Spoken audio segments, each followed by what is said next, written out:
Eu ia falar a gente tem aqui no Brasil, uma das coisas que tem se falado muito sobre o Drex. O que vocês acham que o Drex, porque aqui no Brasil isso vai ter impacto positivo, negativo para a sociedade? Da moeda, né? Da moeda. O que vocês acham dessa ingerência do Estado? Vai ser controle de moeda, mais controle ainda. Já tem um, vai ter mais.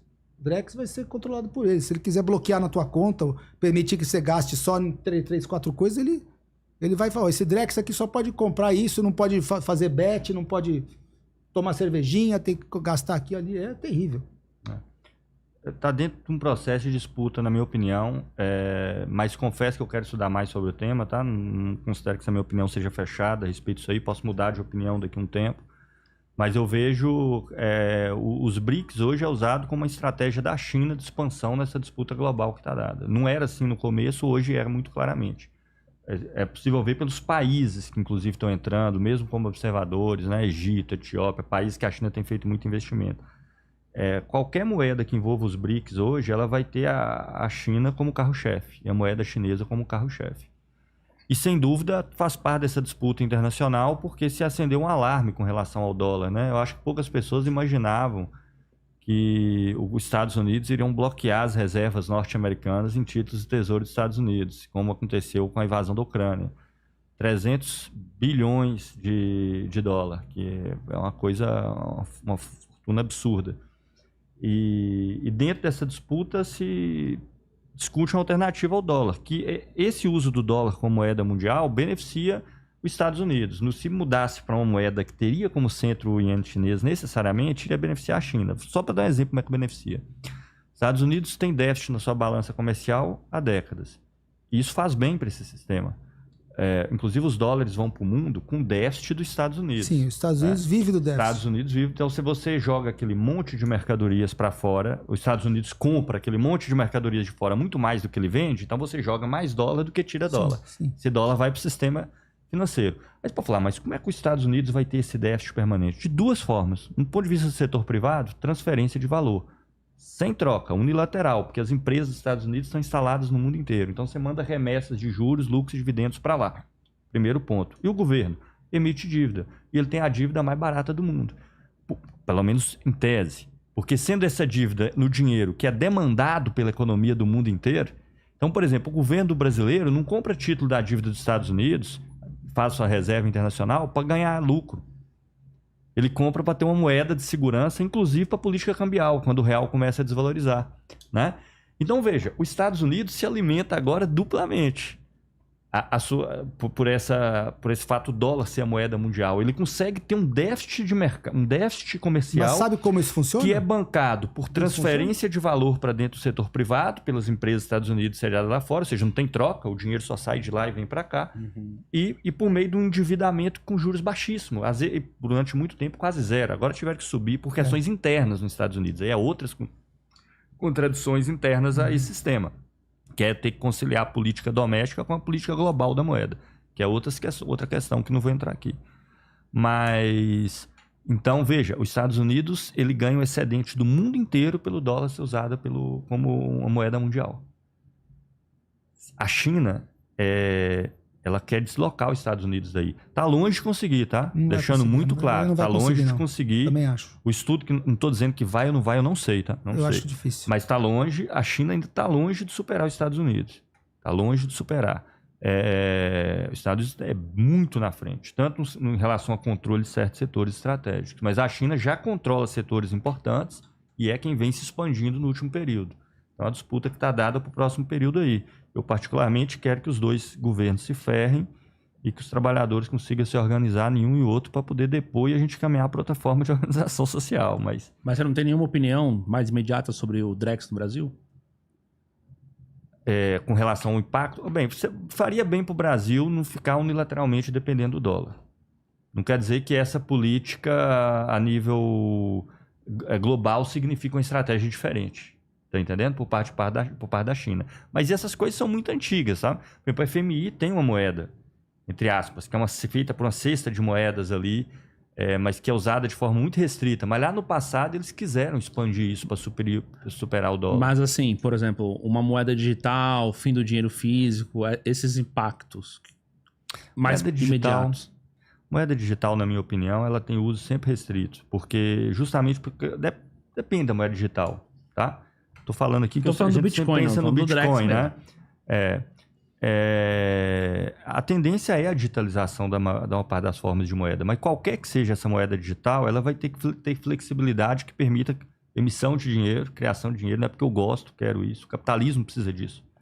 Porque a economia se expande, retrai, a base monetária tem que acompanhar. O dinheiro crédito, que dá brecha, sim, para muita gente sair ganhando em cima disso, tá? Em setores financeiros, inclusive. Posso até dar exemplos, tá? Toda a questão envolvendo juros pós e pré-fixados no Brasil, que eles mudam os títulos que vai ser vendido para pós ou pré-fixado, porque os caras do Banco Central sabem se os juros vão crescer ou subir depois. Isso tem impacto permite que os juros pós-fixados, você compra o título e depois ele segue a taxa de juros. E o outro não, os juros permanecem constantes. Qual que você compra? Você pode ter informação privilegiada no Banco Central? Se for subir, você compra o pós. Óbvio. Se for descer, você compra o pré. Sim. Evidente. A gente não sabe disso, mas um grupo que pode comprar títulos em massa, então só para dar um exemplo. Eu não só tenho nenhuma dúvida, mas acredito fortemente que coisas como essa acontecem muito. Você recebe uma informação privilegiada. Né? Isso dentro das empresas também. Você acha que não? O acionista majoritário vai sair um balanço e que as ações da empresa vão despencar. Você está entendendo? Olha, um acionista que tem acesso privilegiado... tanto que isso é crime, né? É claro que é crime, mas é que quem vai... Né? Até nas sociedades. Será que foi coincidência que mas caiu... Isso não dá cadeia no Brasil, né? Que os 3G lá, né? Sicupira e turma, a participação na Americanas, continuaram sendo os caras mais influentes lá dentro, mas caiu justamente naqueles 10 anos, elas foram caindo o percentual. Será que é coincidência? Não tem como provar nada, mas duvido que seja coincidência, né? E por aí vai. Então, agora, então ela tem que ter essa base que permita ter essa flexibilidade. Isso o próprio capitalismo exige, porque a economia ela expande, retrai. Por isso que o dinheiro tem que ser criado e destruído, um mecanismo de criação e destruição de dinheiro. O crédito permite que isso aconteça. E permita que as pessoas que saibam o que vai acontecer ganhem muito dinheiro. Mas aí é que eu vou discordar de você. O crédito, concordo, permite, só que não é o que está acontecendo. Eles não permitiram que houvesse destruição de crédito nos últimos 40 anos. Toda vez que tem alguma destruição, eles vão lá e imprimem e jogam em cima. Todas essas pacotes, queda, cair juro, expandir crédito, é justamente que impediu isso que você acabou de falar. Impediu a destruição de crédito. Cria-se mais do que destrói o tempo inteiro. Isso sim. A base monetária não cresce, é verdade. De novo, quando eu falo socializar, eu vou resumir. Já que você falou, tá? Então eu vou falar mesmo. Socialização, a minha maneira de dizer é que roubou. Porque um socialismo, quando você... É roubo. Sim, porque se você... É isso que é a minha maneira de dizer roubou.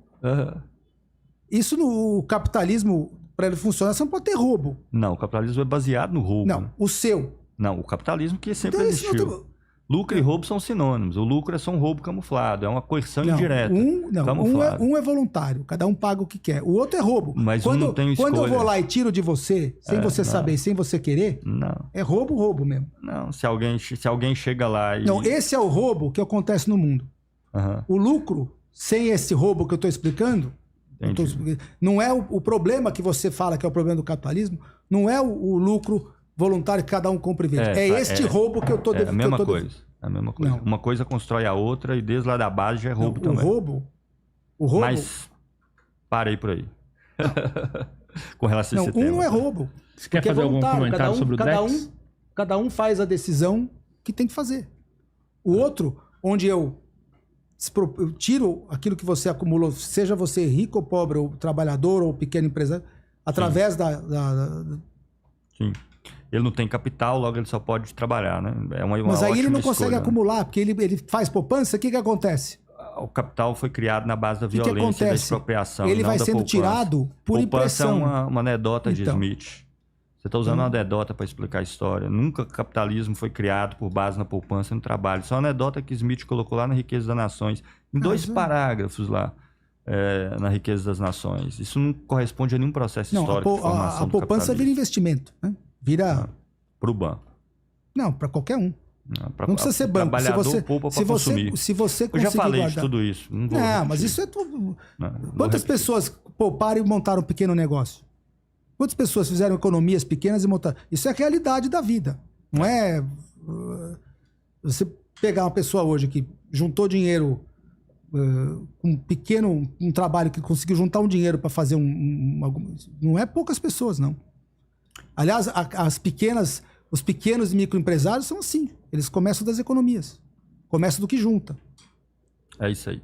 Não é verdade? Mas isso é uma mentira que eu tô falando? Não, casos individuais existem para Não, tudo. Mas são casos individuais, se você somar, dá uma milhares de ínfima pessoas. minoria da sociedade. Inclusive, isso foi essa classe de pessoas cresceu de uns anos para cá. Uma parte essas pessoas que estão fazendo isso saíram do emprego formal para fazer isso. Sei disso não. Só se você considerar Uber como sendo empresário, né? YouTuber como sendo empresário, mas esses números não, já as pessoas podem semanas. fazer poupança. 2, 3 semanas, mapeei Não, todos esses é só números. pegar A base da raiz de empresa não cresceu, não. E quando você pega empresas um pouquinho maior, que lá a base da raiz, você tem empresa, número de trabalhador o crescimento da né? classe média, da classe média principalmente. Redução. Teve um crescimento da classe média, inclusive nos primeiros 20 anos desse... mas nos últimos anos não veio Não, estou falando dos primeiros 25 anos dos anos 2000.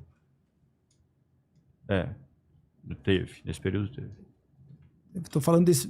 Mas é isso. E não foi só emprego formal. E não foi só trabalho formal. Trabalho formal também. Tem formal e informal, pequeno teve empreendedor, tudo. coisinha Teve aqui tudo. e ali. Agora, Então, a grande acumulação do capital, que é aquilo que eu estou falando desde o início, que rege a sociedade, que é presente em tudo que a gente consome, que precisa de bilhões, é inacessível. Quase ninguém dessas pessoas consegue chegar nisso aí. Nem é possível. Vai virar todo mundo dono da startup da Google? Não existe.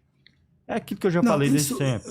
E isso é o que importa, porque esse é o grande capital que move a sociedade. Mas se você não permitir que você não encerrar com esse processo, né, de roubo e de eliminação do risco, Sim. Você vai ter cada vez menos pessoas chegando nisso. E o que eu estou tentando defender aqui desde o começo é que, eliminando este roubo, essa expropriação, que não é inerente do capitalismo da forma onde tem liberdade econômica e livre concorrência. Eu não vim aqui defender monopólio, eu vim defender livre concorrência. Que pode ser ideal. Que é a mesma coisa. Mas por ideal você também tem. Não. Livre concorrência. Concorrência tende a monopólio. Por que tende a monopólio? Nossa, nós já conversamos tanto sobre isso, Otávio. Pelo tamanho das empresas, porque quem tem o maior capital tem vantagens competitivas sobre o outro. O monopólio é exercido de duas maneiras. Pela força. Não, de forma alguma. Quando você tem alguém que domina. Você compra pela livre concorrência, você compra as empresas. Mas aí não é roubar. Aí uma pessoa tem... gera monopólio. Aí tudo bem. Aí a pessoa pega o dinheiro e vai fazer outra coisa. Então esse monopólio pode. Aí não é roubar. O que eu tô dizendo? Aí a pessoa vai pegar esse dinheiro e fazer outra coisa. Só que acontece se uma inovação vier, vai destruir aquele monopólio. E ela compra não se forma sozinho. 10, 15, 20, monopólio 30, 40 empresas nos mais diversos Se a Google fosse monopólio, você não teria mais 20 empresas do tamanho dela. Tudo não tem. Não tem 20 empresas do tamanho da Google. Então, mas o surgimento de inovação vai destruir o monopólio da Google. Já está destruindo. A inteligência artificial está acabando com o Google. Com concorrência entre monopólios. Aí surge um novo, que ocupa o lugar. O monopólio, uma vez constituído, ele só pode ser derrotado por outro monopólio. Quem é que concorre com a Google hoje? A Amazon. Por exemplo, carros, veículos. Quantas indústrias hoje produzem veículo no mundo? Umas 30. Eram 5, né? Não. Eram 5. 80 anos atrás. Surgiu. Sim. Não, eu tô querendo te falar que você está olhando tudo como uma coisa estática. Isso é dinâmico, isso muda. Sim, o que monopolizou de 100 anos para cá, eu vou te dizer o que foi. Banco. E são essas mesmas ao longo dos últimos 70 anos, e o que nós tivemos foi fusão. Fusão que gerou Stellantis, Fiat, com Chrysler, etc. E o que permitiu tudo isso? Não sei. Você criou a pergunta? Eu não fiz essa pergunta, não. Deus, por que você acha? Não, por que você acha que hoje em dia...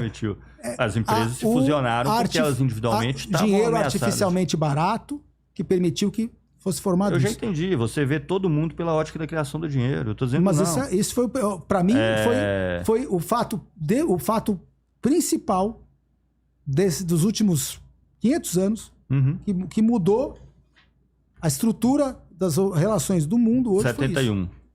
1913 e a sequência de eventos para chegar no que foi em Entendi. 1971. Você vê um cara que falou que você trabalhou no Lehman Brothers e por aí vai, né? Então você vê o mundo pela ótica do sistema Não, financeiro. eu vi o contrário. Quando eu estava lá, não via isso aí. Mas eu vi eu tô foi dizendo, se o depois que dinheiro quebrou. ele expressa uma riqueza que é produzida fora dele. Eu não É tô roubo negando da a riqueza. relevância. Quando você imprime dinheiro, você está roubando a riqueza do Calma, outro. falei o dinheiro, não falei de criação do dinheiro, não falei de emissão de dinheiro, não falei de sistema nenhum. O dinheiro. O dinheiro expressa a riqueza que existe fora dele. Claro que se você emite mais dinheiro do que a expansão daquela riqueza, Sim. você vai desvalorizar o dinheiro que está medindo aquela riqueza específica e aquelas pessoas que emitiram vão ter um benefício. Isso acontece. E existe, e é um mecanismo interno ao capitalismo, porque há uma separação entre aquilo que mede a riqueza e a própria riqueza. Justamente quando você falou no socialismo, então o valor vai ser atribuído? Sim, no socialismo não há separação entre a riqueza e o seu valor. Como há no capitalismo essa separação entre a riqueza e o dinheiro, que mede a riqueza, abre brechas para tudo isso aí. É tudo inerente ao próprio capitalismo. Todos os sistemas, então, vão ter desvantagens e vantagens, que vão gerar problemas para um lado ou para o outro. Se o sistema do padrão ouro-dólar gerava deflação, aquilo tudo que para mim é menos pior do que a inflação. Ok. O que vai vir depois pode gerar tendencialmente inflação, todos eles geram problemas. A deflação, inclusive, é o que permite a competição e concorrência. Mas a deflação gerava problema para os países internamente, porque a exportação de capital, a mercadoria dela ficava mais cara. E sabe quem é favorecido com a deflação? O trabalhador. Porque ele guarda o dinheiro. O trabalhador guarda dinheiro para consumir. Mas aí o preço cai, ele sobra dinheiro para ele. Quando o preço guarda para consumir por prazo muito pequeno. Deflação, né? Quem consegue, o pequeno poupador que guarda e gerava consumir, problemas na balança comercial, mais, ele porque compra mais. O produto do país que sofreu deflação impedir a deflação é atrapalhar, inclusive, o desenvolvimento. Todos esses casos vão gerar problema. O que eu estou querendo chamar a atenção é só o seguinte: eu não estou defendendo a deflação frente à inflação, não, tá? Só estou dizendo que na base de tudo isso você tem um descompasso entre aquilo que está medindo a riqueza e a riqueza mesmo.